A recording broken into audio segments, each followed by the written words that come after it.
Oh, I made my way to my favorite example. You don't have to raise your hand, but if you can, if you raise it, I'll feel good about myself. How many people know Ayetel Kürsi? Ayetel Kürsi. The last example of the evening I want to share with you is Ayetel Kürsi. Okay, we're going to recite it together. أعوذ بالله من الشيطان الرجيم. الله لا إله إلا هو الحي القيوم لا تأخذه سنة ولا نوم له ما في السماوات وما في الأرض من ذا الذي يشفع عنده إلا بإذنه يعلم ما بين أيديهم وما خلفهم ولا يحيطون بشيء من علمه إلا بما شاء وسع كرسيه السماوات والأرض وهو العلي العظيم. Ayetel Kürsi is made up of 9 sentences. Ayetel Kürsi has 9 sentences. I'll walk you through them. Allahu la ilaha illa huwa al-hayyul qayyum, number 1. La ta'khudhuhu sinatun wa la nawm, number 2. Lahu ma fis samawati wa ma fil ard, number 3. What's number 4? Man dha alladhi yashfa'u indahu illa bi idhnihi, that's number 4. يَعْلَمُ مَا بَيْنَ أَيْدِيهِمْ وَمَا خَلْفَهُم, number 5. Then وَلَا يُحِيطُونَ بِشَيْءٍ مِّنْ عِلْمِهِ إِلَّا بِمَا شَاءَ, number 6. Then وَسِعَ كُرْسِيُّهُ السَّمَاوَاتِ وَالْأَرْضِ, number 7. وَلَا يَؤُودُهُ حِفْظُهُمَا, number 8. وَهُوَ الْعَلِيُّ الْعَظِيمُ, number 9. 9 sentences. The first sentence is Allahu la ilaha illa huwa al-hayyul qayyum. It's a beautiful sentence which ends with 2 of Allah's names. What are those 2 names? Al-Hayy, Al-Qayyum, the living and the source of all establishment. Everything stands and exists and is maintained because of Allah. What's incredible is that the last sentence, sentence number 1, has something in common with sentence number 9, which is وَهُوَ الْعَلِيُّ الْعَظِيمُ. How many names of Allah in the last sentence? 2 names of Allah in the first sentence, 2 names of Allah in the last sentence. Okay. What's the second sentence? Before I go to the second sentence, let me tell you something about security. Security guards have a very hard job. You see those British guys that wear the funny hats at the towers? That can't smirk? That's a hard job. And one of the best jobs for college students. But if you get a if you're in security, you have to sit in your booth. You have to stare at the CCTV for hours and hours. And does it move? It's the same picture. And you have to look at it for 12 hours, 8 hours. It's the most exciting thing you've ever done in your life. What tends to happen when you're guarding something? You tend to get sleepy. You tend to get tired. When you're guarding something, you tend to, so you'll see, of course you don't watch movies because you're very religious, but but in movies, they have these things called movies, and then sometimes they have an action movie, and the guy is trying to get inside a place, but it has a security guard, but the security guard is, so he grabs him, and he gets inside, because the security guard is getting sleepy. You understand? Okay. Allah Azza wa Jal says about Himself, لا تأخذه سنة ولا نوم. Drowsiness happens when you're tired. Your eyes start kind of closing a little bit. You're not sleeping, but you're kind of half sleeping like that guy over there. I'm kidding. But you're half sleeping. That's sina. And of course, what happens after that? What's the next step? No. First comes sina. Sina is like, when you go to Jumu'ah, and the khatib says, Inna alhamdulillah, alladhi nahmaduhu, nasta'in. Like that's sina. Okay? By the time he gets to Ayyuha al-ikhwatul kiram, that's noam. Okay? That's noam. Okay, so you know the difference between sina and noam. Drowsiness and then sleep. Okay. This is the second sentence.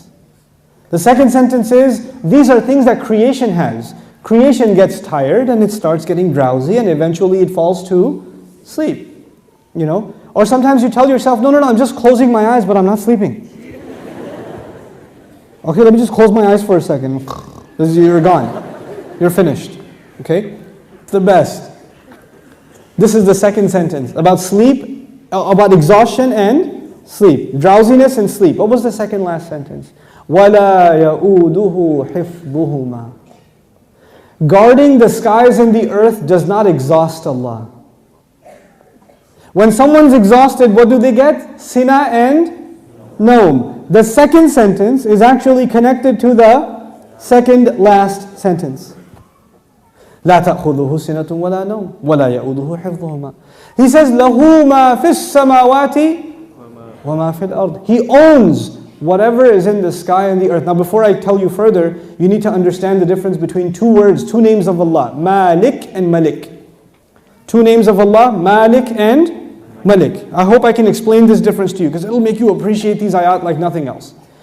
Malik is an owner. Malik is an owner. Malik, I already told you today, what is Malik? King. Is there a difference between a king and an owner? Yes. You are the owner of your pen, but you do not say, I am the royal sovereign of this ink pen. You don't do that. That doesn't make a lot of sense. You understand? Owners can be of small things. You can own a car, you can own a computer, you can own a phone, but you're not going to be the king of it. Kingdom is used for big things. Here's another problem. Ownership is about property. It's about property. But kingdom is not about, you're not the king over a tree or the king over a piece of land. You're the king over the people who live in that land. Kingdom is about controlling people. Ownership is about controlling objects. There's a difference. Now Allah says, لَهُ مَا فِي السَّمَاوَاتِ وَمَا فِي الْأَرْضِ. He owns whatever is in the skies and the earth. What is the ayah about? Ownership. The ayah is about ownership.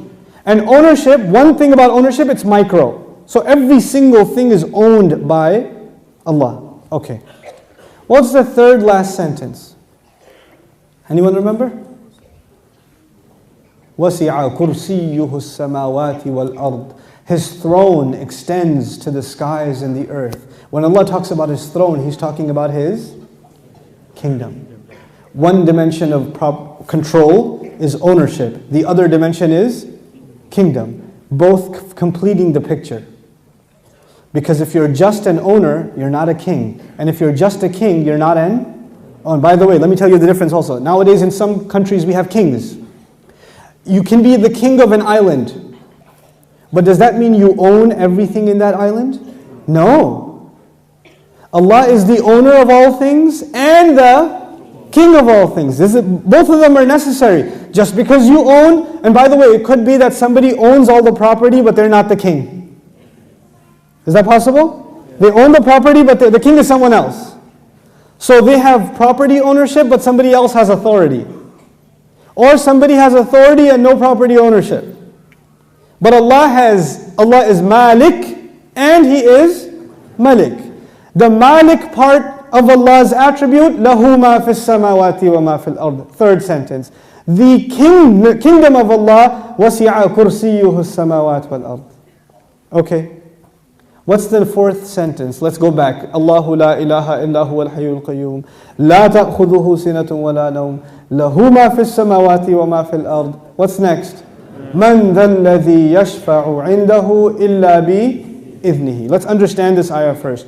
Who will come and make shafa'ah with Allah except unless He gives permission? And Allah says nobody will come for you. Your uncle, your cousin, your dad, your mom, your boss. You're not going to come for you on judgment day and say, Ya Allah, actually he's not going to happen on that day. We're good. Nowadays you can do that. They're with me, VIP pass, so you can go inside. No, not over there. There's no VIP ticket.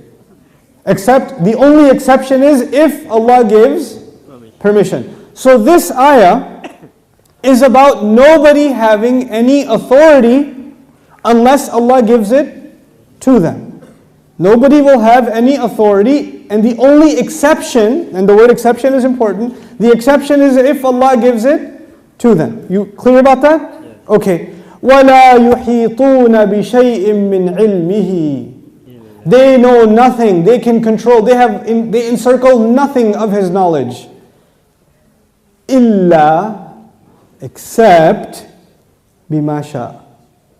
The fourth sentence and the sixth sentence are both about a statement about Allah and the only exception. The statement was, nobody has authority to make a case except whoever Allah gives permission. They have no knowledge except whoever He wants to give knowledge to. Otherwise they know nothing. وَلَا يُحِيطُونَ بِشَيْءٍ مِّنْ عِلْمِهِ إِلَّا بِمَا شَاءَ. The fourth and the sixth sentence are correlated. The first and the ninth, the second and the eighth, the third and the seventh, the fourth and the sixth. What's left? Middle sentence?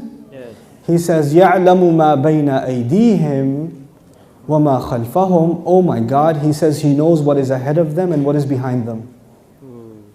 And He knew what is coming ahead in the ayah and what was behind in the ayah. He put in the middle of it is, I know what's ahead and I know what's behind. Who speaks like that? Who speaks like that? SubhanAllah. The way in which Allah talks, the way in which Allah delivered this speech. And I want you to be cognizant of a fact. The fact is, we now read the Quran as a book. We read it as a text. We say sentence number 1, 2, 3, 4, 5, 6, 7, 8, 9. Did the Sahaba do that? Did the Rasul himself, sallallahu alayhi wasallam, says, look at sentence number 1 and sentence number 9 and 2 and 8 and 3 and 7? No, because he was just what? Speaking. He was speaking the Quran. We are able to see these things when they're put in writing. The Quran was so perfect when it was being given in speech. And which has more possibility of mistake? When you write something or when you say something? Oh man, when you say something, it's hard to take it back. Especially if it's on YouTube. That's hard. But if you're writing a nasty email, then you can, before you hit send, erase that and just say Eid Mubarak and then send it. You have a chance to take it back. But when you're saying something, it's done. There's no room to edit. There's no room to fix. Allah Azza wa Jal revealed this Quran not in writing. He revealed it in speech. He revealed it in speech. You know, I've sat with linguists, non-Muslim linguists, and I've shared some of these things with them, and they refuse to believe that the Quran is spoken. They refuse to believe it. They say it has to be written.